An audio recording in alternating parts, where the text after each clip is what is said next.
So I've had so many women ask me, Aneta, should I stay at home with my kids? And honestly, as much as I would love to give a simple yes or no answer, I can't. That's not the decision that I or anyone else can make for you. It's a personal choice. And while I can share, a perspective on why staying at home might be a good idea, which is what today's episode will be all about, at the end of the day, the choice is yours to make. Hello, hi, and welcome or welcome back to another episode on this platform. If you're new here, thank you very much for stopping by. If you have been here before, I really appreciate you sticking by. Thank you so much. I am Aneta, Elisha-Oladejo. For those meeting me for the first time, the homemaker, according to the tenets of scriptures in Titus chapter 2, 3 to 5. I am the homemaker's personal growth coach and the blogger at Aneta, Elisha-Oladejo.com.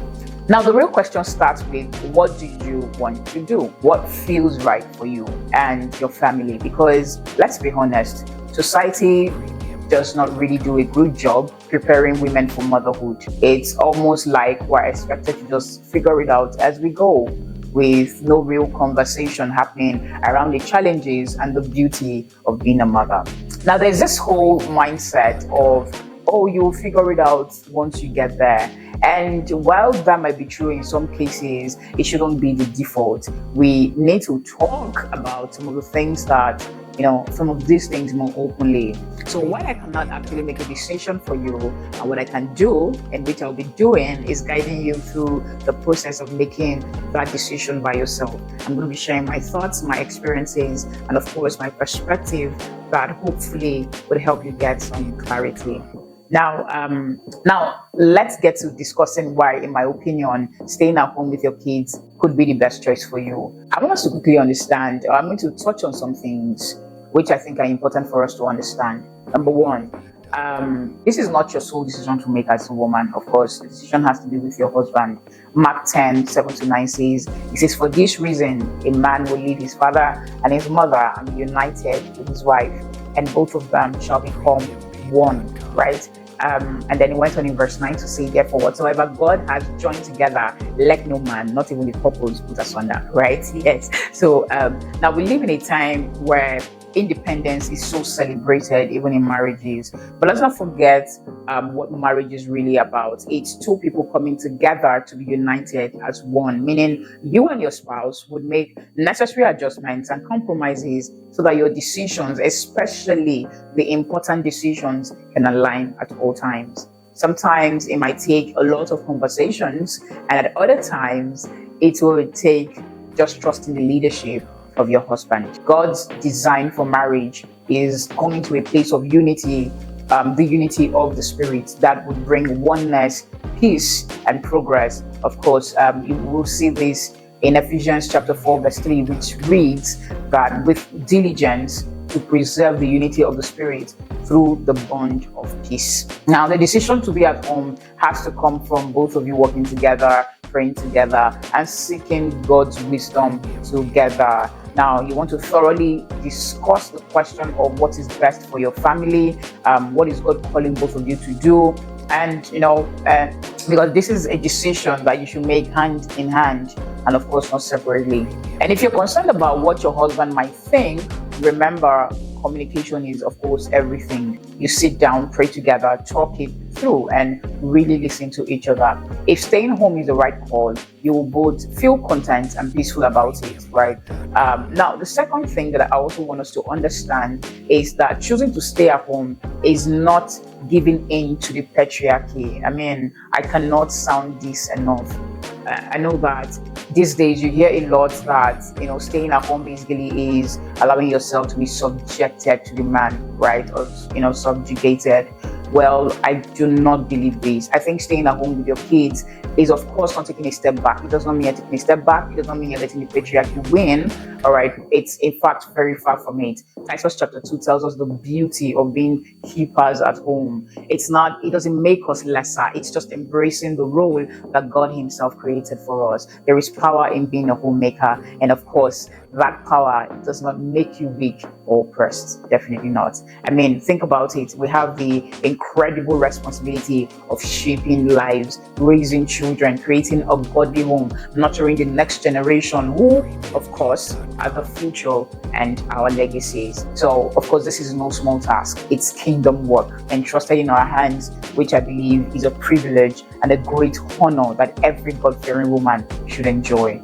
Now, the world may not understand it, of course, but being a homemaker doesn't make you less than. Instead, it makes you incredibly valuable in the eyes of your children, in the eyes of your husband, and of course, in the eyes of God. And trust me, really, that's all that matters. Your husband, your children, and your God, right? Now, I've spoken about this in great length in a previous video, which I'll be showing on the screen here, and I'll also be leaving a link to that in the description below. Now, the third thing I will need us to understand, in helping us make a choice, is that women are really not wired to work around the clock.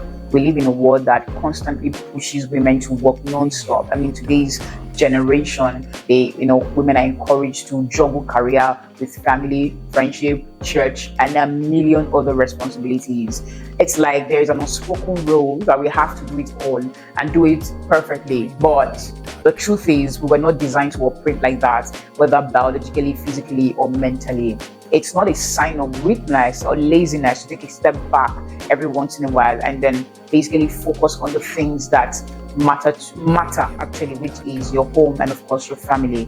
It's actually part of the design of God for us. Some of us tend to start feeling stuck after a while, and we think that maybe the answer is getting a job.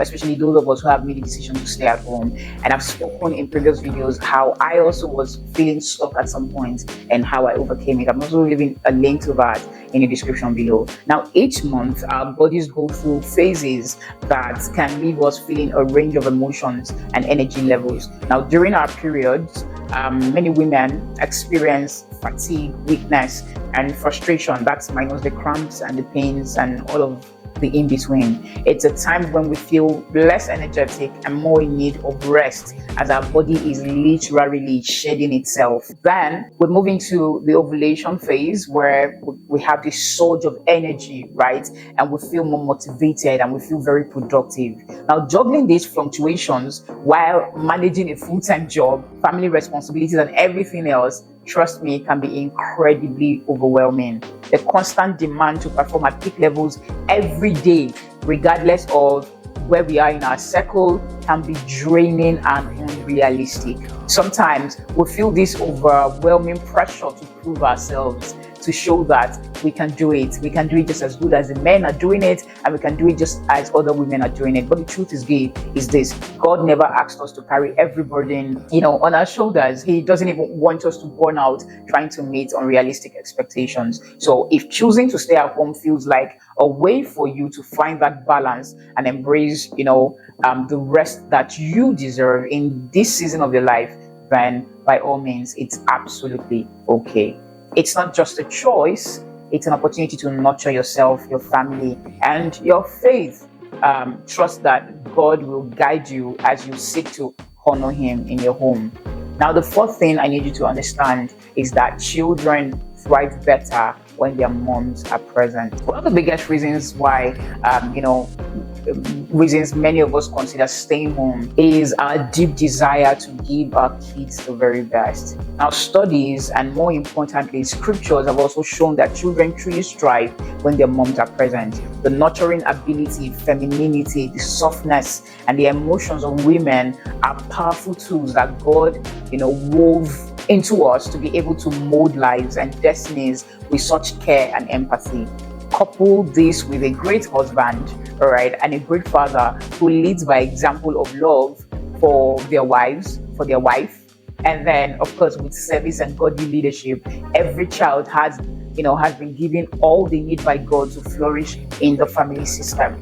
Now, but flourishing under these beautiful attributes will take consistency of daily training, guiding, nurturing, and being godly examples and teaching them about life and faith which, let's be real, it takes real dedication, intentionality, and the presence of both parents, but especially the mother. Proverbs chapter 22 verse 6 says, it says, train up a child in the way that they should go, and when he is old, he will not depart from it. Now, I'm not suggesting that you cannot raise wonderful children while working outside the home. That's not what I'm saying. Many women do it, all right, and they tend to carry with grace. But from my own experience, I've seen how being at home has allowed me to catch those fleeting, precious moments that can make a world of difference. It's in those small everyday interactions, like reading a story, talking through a rough day, or simply being available for a hug, that I find the greatest joy.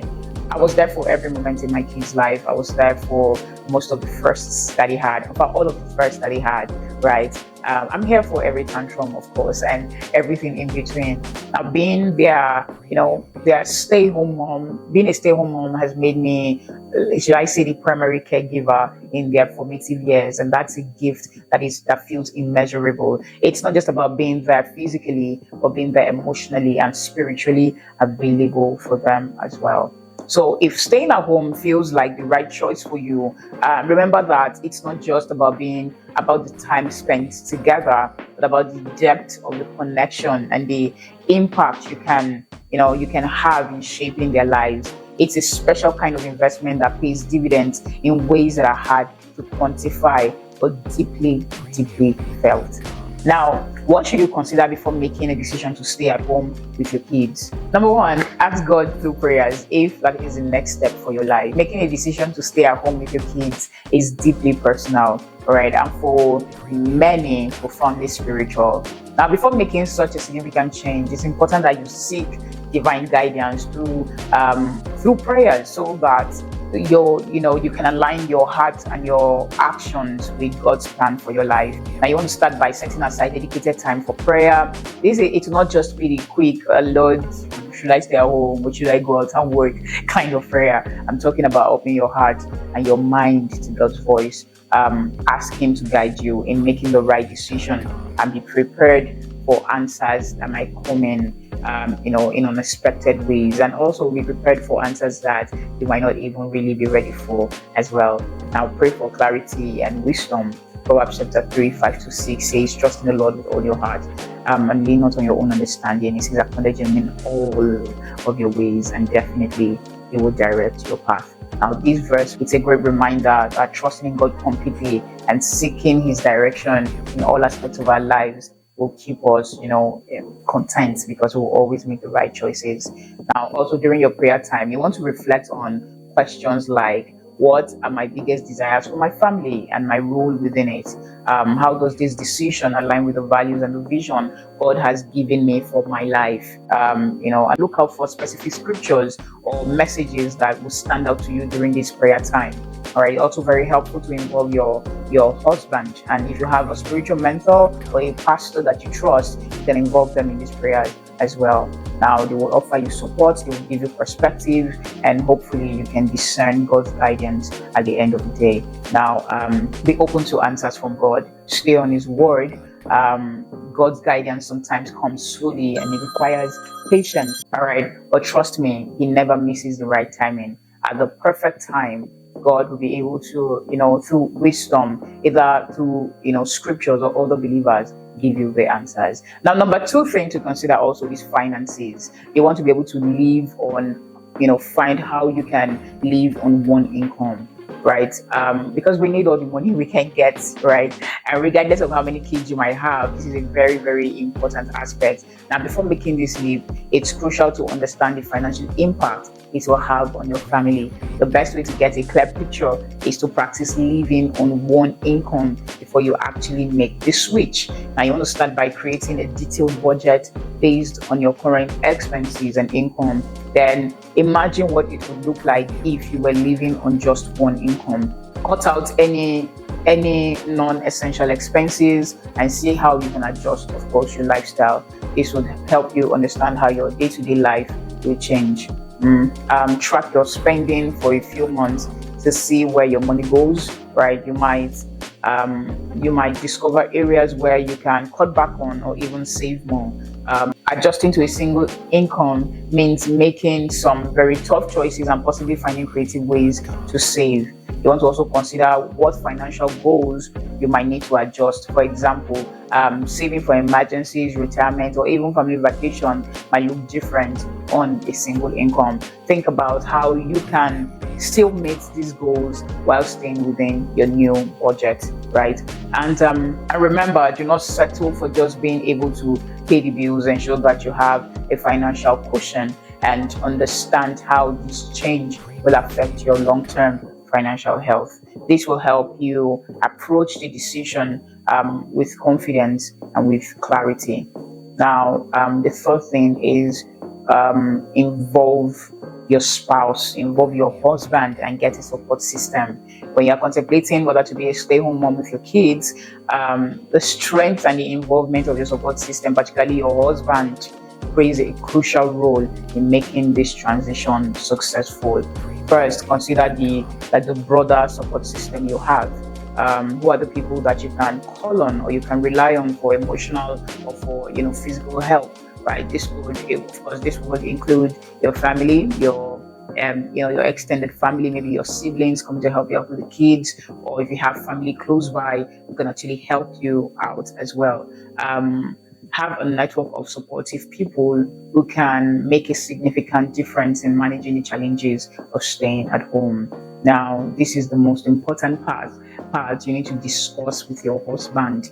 Your husband's involvement is crucial. The decision should be a joint one. It should be rooted in open communication and mutual understanding. Sit down together and have a very honest discussion about what staying at home will mean for both of you. This is important because you have to consider how this decision will impact your relationship, your roles, and your overall family life. Now, once you've made the decision, keep the lines of communication open, because of course you know that when you begin this journey, you will need to continually communicate on how it's going. You want to, you will regularly check with your husband, discuss how things are going, address any challenges, and celebrate, of course, the successes that you are having along the way. Now, this ongoing dialogue will help you ensure that both of you are still on the same page and can make adjustments as needed. Make sure that this decision enriches you rather than strain your family relationship.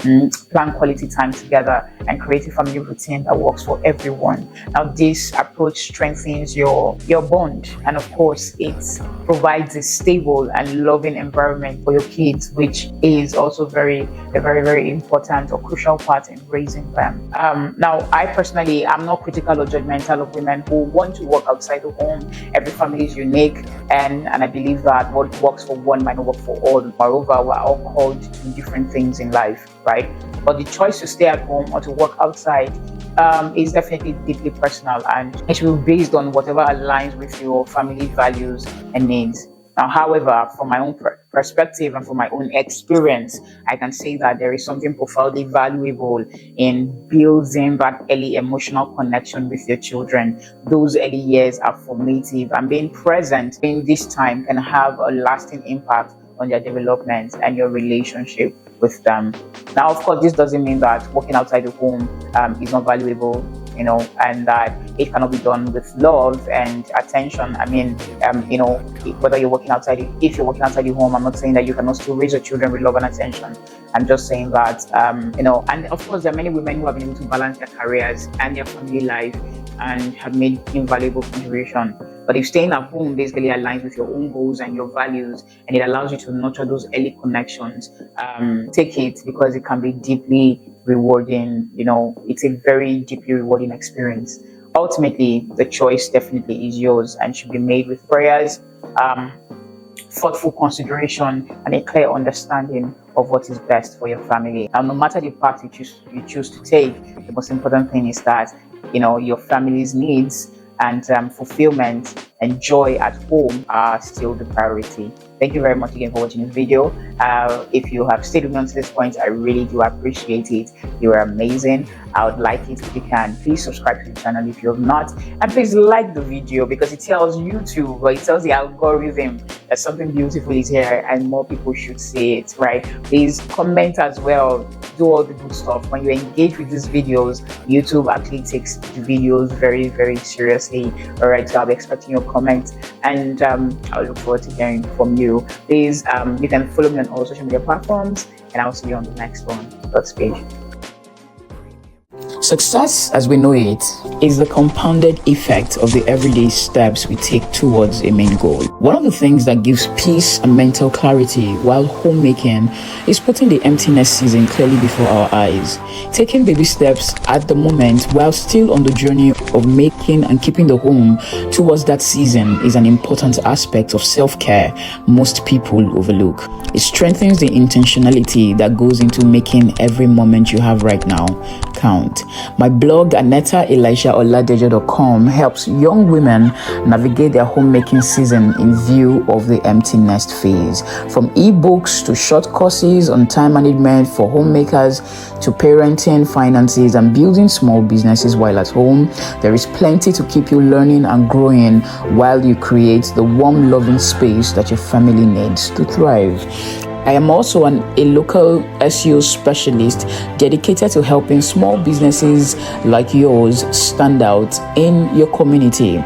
Whether you're a budding entrepreneur or a seasoned business owner, you can employ my services to amplify your online presence. With 7 years of experience in search engine optimization, I know the ins and the outs of getting your business noticed online. You can book a free consultation or free Google Business Profile Page audit on Aneta, Elisha-Oladejo.com to get started today.